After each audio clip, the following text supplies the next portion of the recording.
You're watching the Sun Belt Conference on ESPN+. Pressure added to the plate tonight. It's a revamped Georgia Southern side led by the third-year man in Lee Squires and, well, a keeper in Nate Martinez. That's the program's leader in shutouts. It's the number 20 Georgia Southern Eagles taking on the host James Madison Dukes with just one result. As a win and well for the Dukes, they need points and they need them fast. Sitting on the outside looking in for the Sun Belt Conference tournament, only the top 8 make the league tourney. It's a little cold up here, which means I got my overcoat on. We both have our gloves on. Is it snowboarding weather yet? Not yet. Come on. Geez, you're from Georgia. Relax. I'm still getting settled into the area. Well, talking about getting settled in, first 45 minutes of play, what do you make of both sides? It was a track. How hard is it to stay disciplined as Nikolai has a shifty move right here. Continues forward. Back to the middle. Aguilar! Jeffrey Aguilar! What a shot! Kirk. Finds Fieldson. What a pass! What a save! Giorgio just doesn't stop. Yeah, they haven't had too many dangerous chances. Yeah. Oh, this might be dangerous. Jenny Lackey plays it out wide. Del Toro!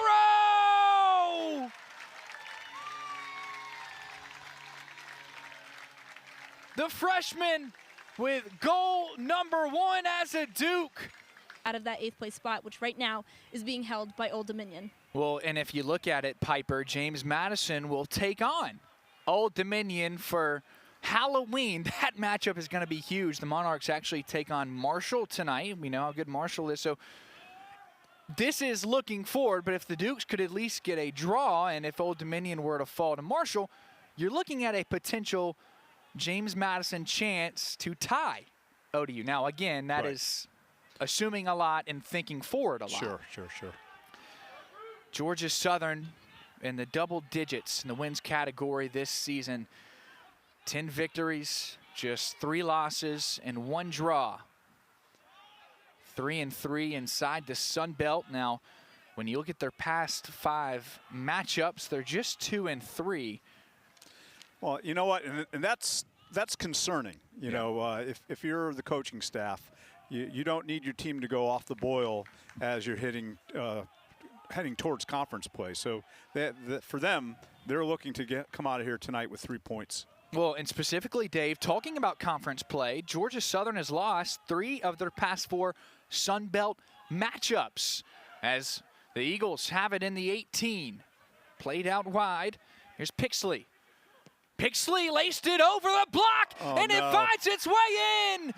Georgia Southern just 2 minutes into the match, and it's a goal for the Eagles. Yeah, that's the worst possible start for the Dukes. Is now you're back 2 minutes into the game and you are back on your heels. Emil Seedorf, who, Dave, we slightly touched on in the open of this broadcast. 3 goals, 2 assists this season. He had a goal in the last match against Kentucky, and he finds one off the block of Eric Jaspers here. Yeah, the ball gets whipped in. Oh, wow. Eric Jaspers just beat it down, and it just fell fortuitously for Georgia Southern. He knew nothing of that. The ball played him more than he played the ball.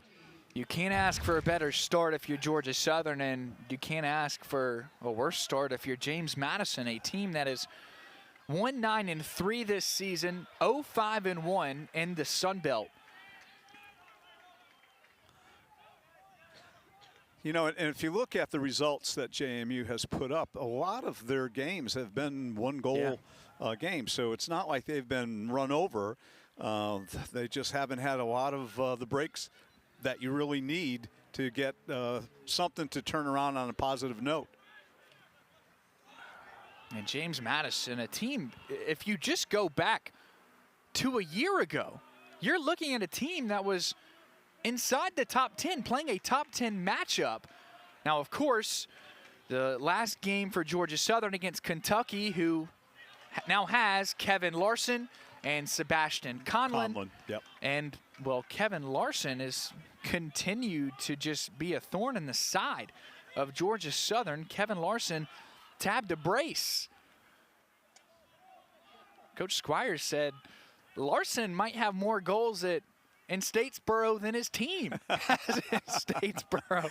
He said he will be very happy whenever Kevin Larson graduates. There's every so often you find an opposing player that you just can't. You want to give them flowers on senior day because they're finally getting out of your hair.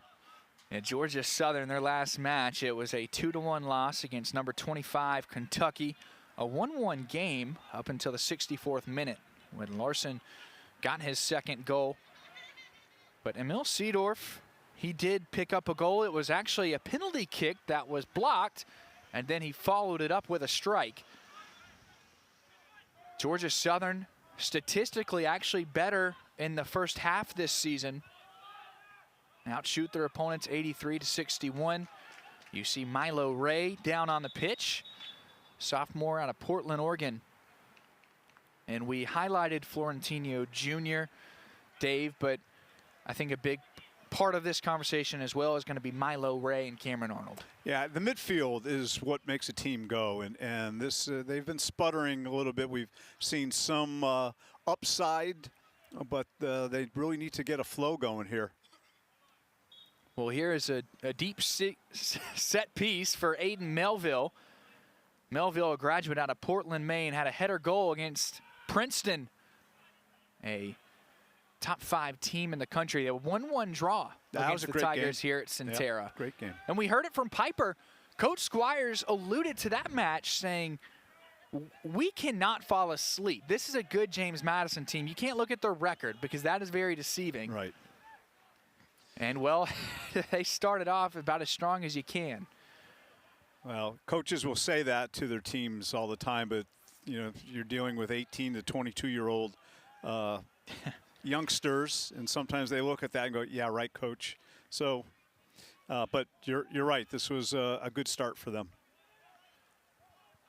Another big piece of this puzzle for Georgia Southern is they have continuity that they've been able to keep within their roster. With Coach Squires, I mean, you look at the turnaround and what the Eagles have done. He said for him, he could have probably picked up a few more wins in the first season. He stepped in. Here's a threatening chance for the Dukes. Arnold gets it plucked away. Yeah, they had the weak side open there with Jeffrey Aguilar. And now it's Georgia Southern on the counter. You see the wheels from Ricky Lewis, just a sophomore out of Fort Myers, Florida. Oh, that could have gone either way, quite honestly.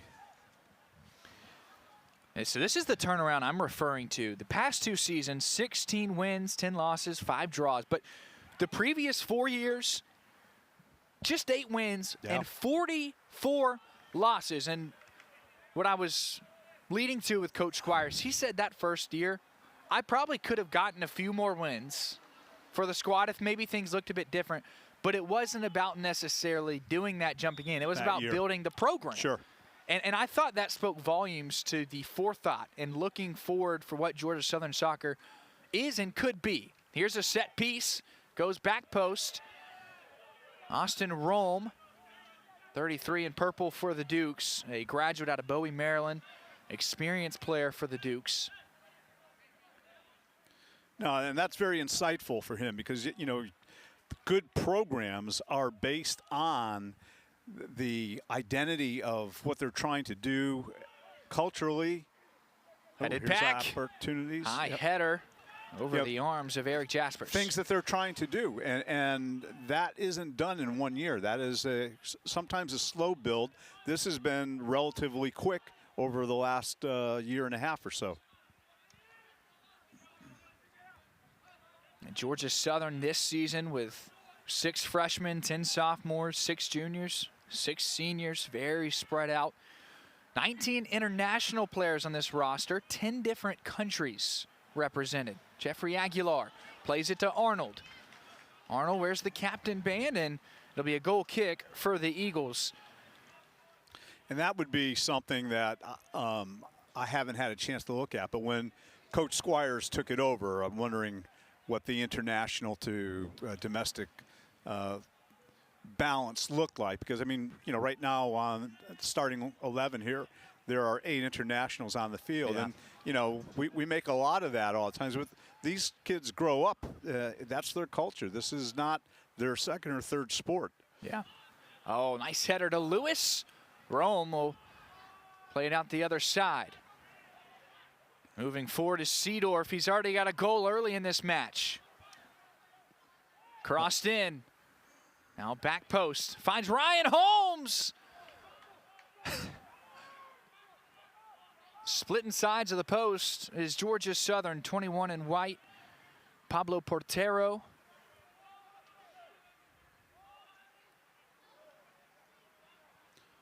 Yeah, right now they're doing just a very good job of moving the ball quickly, changing the point of the attack, making the JMU defense move and shift, and they're finding some openings. Joshe Bailey, defender for James Madison, graduate out of Oak Park, Illinois, transfer from Marquette.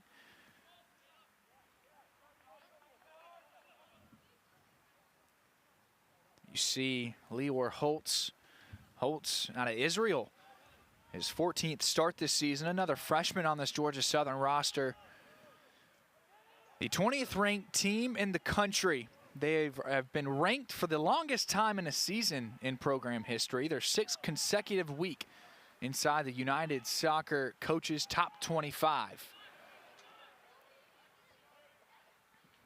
Ray, he's juggling with the feet. And now it's Manuel Lolas. Dave, I know that we have seen Lolas just a few weeks ago probably be the best Duke in the attack. Sure, he took over the game.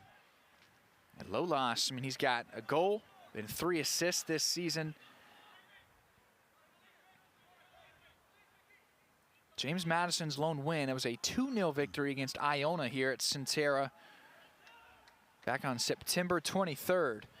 Nate Martinez between the pipes for Georgia Southern. You talk about a guy that's been remarkable. I mean, he's got hands like fly traps, 3 saves last match, but the program leader in career shutouts was 16. Picked up his 16th at Coastal Carolina. He's got 7 shutouts this season. They list him at 6'3", but he looks bigger than that from up here.